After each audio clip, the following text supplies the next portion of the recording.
To me, family is everything. Growing up, my mother and father were my mentors. They gave me boundless support, inspiration, and good values. They were my anchors in the uncertainty of Hollywood and the creative life of an actor. Our parents, they give us so much. As they age, they deserve to live their retirement years as healthy and independent as possible. Yet the needs of an aging population will soon overwhelm our country's ability to provide the support and care that they so rightfully deserve. We have an obligation to our parents and to the next generation of elderly to ensure that they get the best possible health care. Fortunately, exciting new technologies coming in the next 5 to 10 years offer the potential to dramatically improve the quality of care we can provide. The video that you're about to watch will give you a glimpse into what those technologies will mean for your family and mine. What you'll see is all possible, and we can and must make it happen through vision and leadership.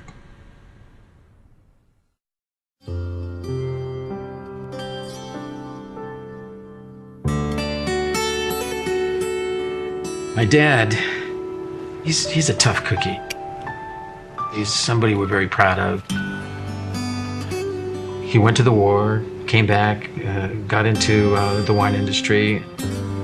Here's a guy who worked all his life to build a wonderful home for 4 of us. Now my sisters live out in Arizona. My daughter's off into college. I like to call him abuelito. Abuelito means little grandfather. I've been calling him that, gosh, since before I can remember. I mean, he was the guy that was always there. He was the one that was always trying to help people. And now he's the one that needs help. We asked him to move in with us. No. I mean, why? This is my home. I don't want to live in this place. I don't want to bother them. They have their own life to live. They are very busy. The kids in school, they have their own business. We have the two nurseries that we're dealing with. And we barely have time during the weekday to see Ernesto because we're so busy. So we find ourselves now an hour away from Dad, which creates a problem. And at the same time, we find that he needs our support, needs our help. Well, I'm 87 years old, so I'm no spring chicken.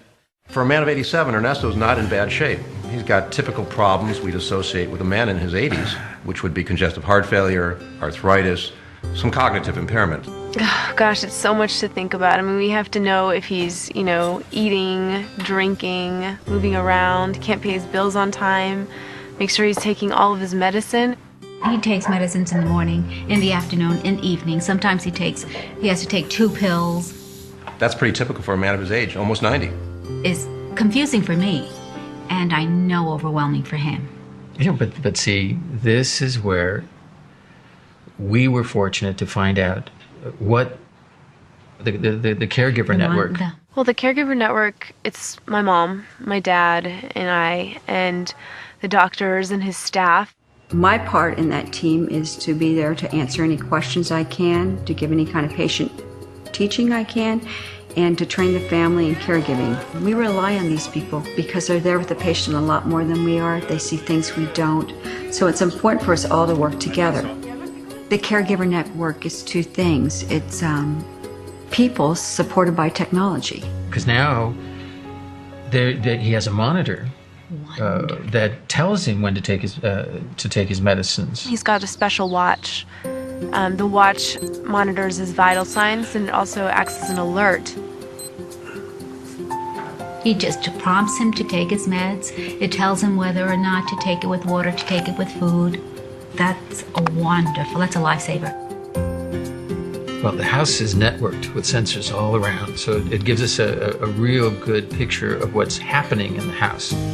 We don't have to be close by to see it. We can be anywhere. But Ernesto has to give us permission. He's allowing us to go in there. We just look at the computer. It's right there. Stats. Everything we need to know is right there. We got your shipment in yesterday. Right. Well, now I'll be sending it today, later this afternoon. So we know, everything's okay health-wise with him. It tells us about his activities. It's like a log of everything that happens. For example, let's say he's, cooking and he leaves the stove on. The sensors turn it off. These are things that we worry about because, his mind is not what it used to be. It is more than just vital signs. It's monitoring people over long periods of time to assess their abrupt changes in abilities, activities, behavior. All the information that's accumulated is in one database. Good morning. When Ernesto does come in to see us, we will have an updated record of everything that has happened to him. How are you doing, Ernesto? Very good. It's been a few months. Yes. Everything going okay? So it's all there for Dr. Levy to view when he does see Ernesto. And you saw your cardiologist.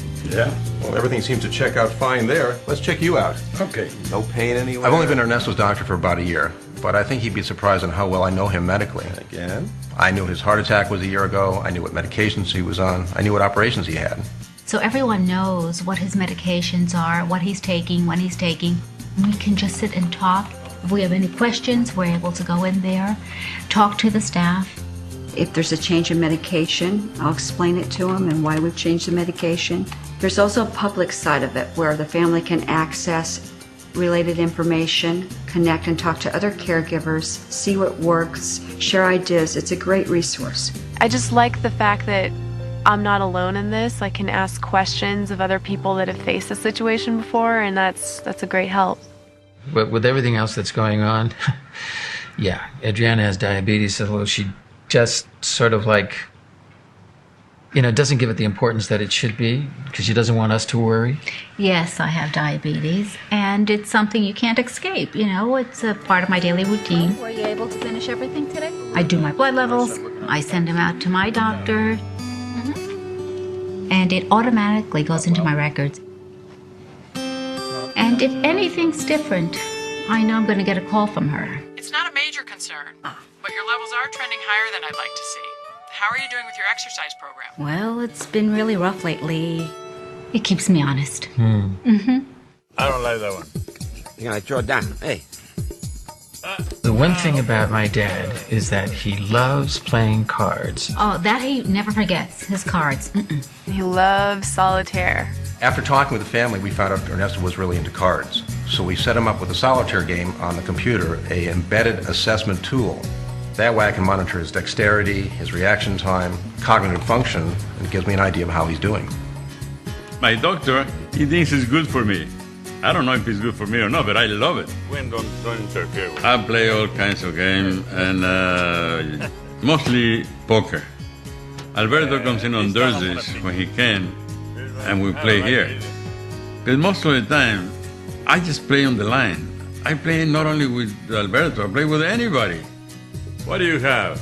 3 of a kind. I beat you this time. He's got this whole social network, this online community. He's made so many friends, and before when he couldn't drive, it was disheartening. He couldn't meet with anybody or talk to anyone besides us, and now he can, and he does.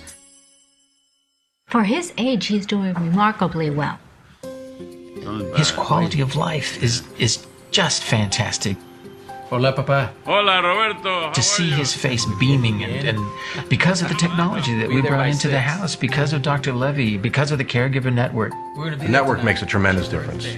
Ernesto's happier, he's healthier, he's more engaged, he's getting better medical care. We're catching things before they become a problem. We're gearing up for his birthday. Big party. Oh, yeah. In fact, Tina's coming over. I think I'm going to be 87 years old. I don't know how in the hell that happened. We all feel the same way. I mean, we're just so pleased with how this whole situation has worked out. I mean, we never thought it would turn out this way. Even if my family lives far, far away, it doesn't matter because I feel connected with them, We want to give him what he gave to us.